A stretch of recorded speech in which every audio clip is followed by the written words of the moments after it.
Hi ವೀಕ್ಷಕರೇ, welcome to my channel the food technologist. ನಾನು ಆಲ್ರೆಡಿ ನನ್ನ ಹಿಂದಿನ ವಿಡಿಯೋಗಳಲ್ಲಿ ಮೊಳಕೆ ಕಾಳು ತಿನ್ನೋದ್ರಿಂದ ಏನೆಲ್ಲ ಆರೋಗ್ಯ ಪ್ರಯೋಜನಗಳಿವೆ ಹಾಗೂ ಮನೆಯಲ್ಲೇ ಮೊಳಕೆ ಕಾಳುಗಳನ್ನು ಮಾಡುವಂತಹ ಸುಲಭವಾದ ವಿಧಾನ ಹಾಗೂ ಮೊಳಕೆ ಕಾಳು ಹೇಗೆ ತಿಂದರೆ ಒಳ್ಳೆಯದು ಅನ್ನೋದರ ಬಗ್ಗೆ ಸಂಪೂರ್ಣ ಮಾಹಿತಿಯನ್ನು ಕೊಟ್ಟಿದ್ದೇನೆ. ಮತ್ತು ಇವತ್ತು ನಾನು ಈ ವಿಡಿಯೋದಲ್ಲಿ ಮೊಳಕೆ ಹೆಸರು ಕಾಳುಗಳನ್ನು ಉಪಯೋಗಿಸಿಕೊಂಡು ತುಂಬ ರುಚಿಕರವಾದ ಹಾಗೆ ಆರೋಗ್ಯಕರ ಮೊಳಕೆ ಹೆಸರು ಕಾಳಿನ ಪರೋಟ ಮಾಡೋದು ಹೇಗೆ ತೋರಿಸ್ಕೊಡ್ತಾ ಇದ್ದೀನಿ. ಮೊದಲಿಗೆ ನಾನಿಲ್ಲಿ ಪರೋಟೆಗೆ ಮಸಾಲ ಮಾಡ್ಕೊಳ್ಳಿಕ್ಕೆ ಒಂದು ಪೀಸ್ ಹಸಿ ಶುಂಠಿ, 2 ಹಸಿಮೆಣಸಿನ್ಕಾಯಿ, ಹಾಗೆ ಒಂದು 4 ಎಸಳನಷ್ಟು ಬೆಳ್ಳುಳ್ಳಿ, ಸ್ವಲ್ಪ ಜೀರಿಗೆ, ಹಾಗೆ ಸ್ವಲ್ಪ ಹಿಂಗನ್ನ ತಗೊಳ್ತಾ ಇದ್ದೀನಿ.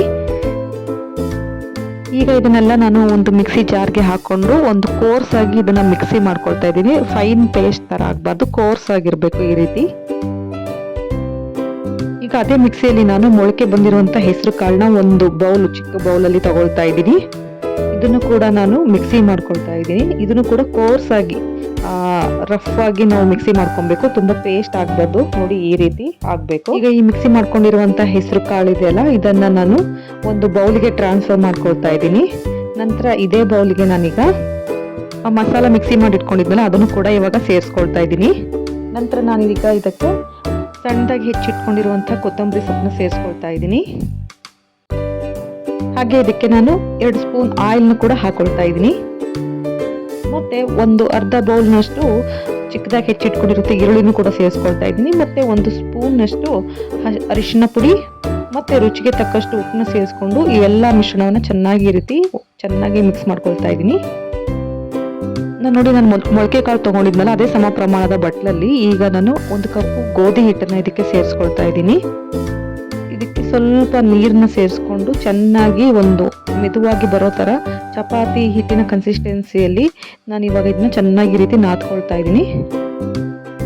ನೋಡಿ, ಈ ಹಿಟ್ಟು ಚೆನ್ನಾಗಿ ಈ ರೀತಿ ಸಾಫ್ಟ್ ಆಗಿ ಬರೋ ತನಕ ಚೆನ್ನಾಗಿ ನಾದ್ಕೊಳ್ಬೇಕಾಗುತ್ತೆ. ನೀರು ನೀವು ನೋಡ್ಕೊಂಡು ಹಾಕೊಂಡು ಅದು ಒಂದು ಸಾಫ್ಟ್ ಕನ್ಸಿಸ್ಟೆನ್ಸಿ, ಒಂದು ಚಪಾತಿ ಹಿಟ್ಟಿನ ಕನ್ಸಿಸ್ಟೆನ್ಸಿ ಬರೋ ತನಕ ನಾವು ಈ ರೀತಿ ಚೆನ್ನಾಗಿ ನಾದ್ಕೊಳ್ಬೇಕಾಗುತ್ತೆ. ನಂತರ ಕೈಗೆ ಸ್ವಲ್ಪ ಎಣ್ಣೆ ಸೋರ್ಕೊಂಡು ಈ ರೀತಿ ರೋಲ್ ಮಾಡಿ ಚಿಕ್ಕ ಚಿಕ್ಕ ಉಂಡೆ ಮಾಡಿಕೊಂಡು ಪರೋಟ ಶೇಪ್ಗೆ ಉತ್ಕೊಬೇಕು. ನೋಡಿ, ನಿಮಗೆ ಪರೋಟ ಯಾವ ಶೇಪ್, ದೊಡ್ಡದಾಗ ಬೇಕೋ ಚಿಕ್ಕದಾಗ ಬೇಕೋ ಒಂದು ಪರೋಟ ಶೇಪ್ಗೆ ನೀವು ಉತ್ಕೊಬೇಕಾಗುತ್ತೆ.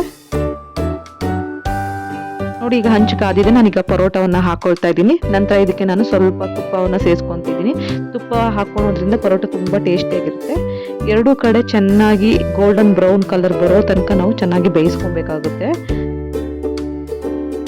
ನೋಡ್ಬೋದು ಎಷ್ಟು ಚೆನ್ನಾಗಿ ಗೋಲ್ಡನ್ ಬ್ರೌನ್ ಕಲರ್ ಬಂದಿದೆ ಎರಡು ಸೈಡಲ್ಲಿ ಅಂತ. ನಾವು ಈ ಒಂದು ಪರೋಟವನ್ನು ಇನ್ಸ್ಟಂಟ್ ಬ್ರೇಕ್ಫಾಸ್ಟ್ ಅಂತಲೇ ಹೇಳ್ಬೋದು. ತುಂಬ ಕ್ವಿಕ್ ಆಗಿ ಒಂದು 5 ನಿಮಿಷದಲ್ಲೇ ಮಾಡುವಂತಹ ಒಂದು ಬ್ರೇಕ್ಫಾಸ್ಟ್ ಇದು. ನೋಡ್ಬೋದು ಎಷ್ಟು ಚೆನ್ನಾಗಿ ಪರೋಟ ಬಂದಿದೆ ಅಂತ.